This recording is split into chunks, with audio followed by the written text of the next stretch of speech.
നമസ്കാരം, എല്ലാവർക്കും ഇന്നത്തെ ഈ തത്സമയ സംഭാഷണത്തിലേക്ക് ഹൃദയം നിറഞ്ഞ സ്വാഗതം. ജീവിതത്തിൽ നാം നേരിടുന്ന ഏറ്റവും വലിയൊരു വെല്ലുവിളിയെക്കുറിച്ചാണ് ഇന്ന് നാം സംസാരിക്കുന്നത്. അത് തിരസ്കാരം എന്നതാണ്. പലപ്പോഴും മറ്റുള്ളവരാൽ തള്ളിക്കളയപ്പെടുമ്പോൾ നാം തകർന്നു പോകാറുണ്ട്. എന്നാൽ സത്യത്തിൽ തിരസ്കാരം എന്നത് നിങ്ങളെ സംരക്ഷിക്കാനുള്ള ഒരു മറയാണ്.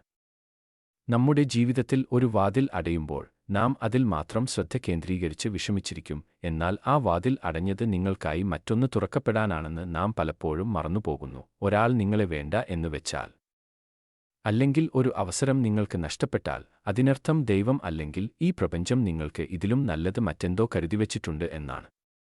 നിങ്ങളെ തഴഞ്ഞവരോട് ദേഷ്യം തോന്നേണ്ടതില്ല, കാരണം അവർ കാണിച്ചു തരുന്നത് നിങ്ങൾ നിൽക്കേണ്ട ഇടം ഇതല്ല എന്നതാണ്. നിങ്ങളെ വിലമതിക്കാത്ത ഇടങ്ങളിൽ നിന്നും നിങ്ങൾ മാറേണ്ടത് നിങ്ങളുടെ വളർച്ചയ്ക്ക് അനിവാര്യമാണ്. തിരസ്കാരം എന്നത് ഒരു വ്യക്തിയുടെ പരാജയമല്ല, മറിച്ച് അവനെ ശരിയായ ദിശയിലേക്ക് വഴിതിരിച്ചുവിടുന്ന ഒരു സൂചനയാണ്.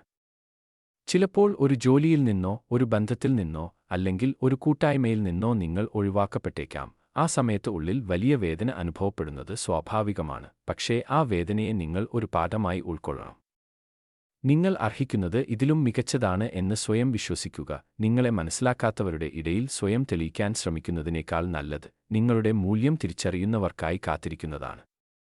തിരസ്കാരം നേരിടുമ്പോൾ നിങ്ങൾ ഒറ്റയ്ക്കല്ല എന്ന് ഓർക്കുക. ലോകപ്രശസ്തരായ എല്ലാ വ്യക്തികളും അവരുടെ ജീവിതത്തിൽ വലിയ തോതിലുള്ള അവഗണനകൾ അനുഭവിച്ചവരാണ്. ആ അവഗണനകളെ അവർ തങ്ങളുടെ വിജയത്തിനുള്ള ഇന്ധനമാക്കി മാറ്റി. നിങ്ങളും അത് തന്നെ ചെയ്യുക.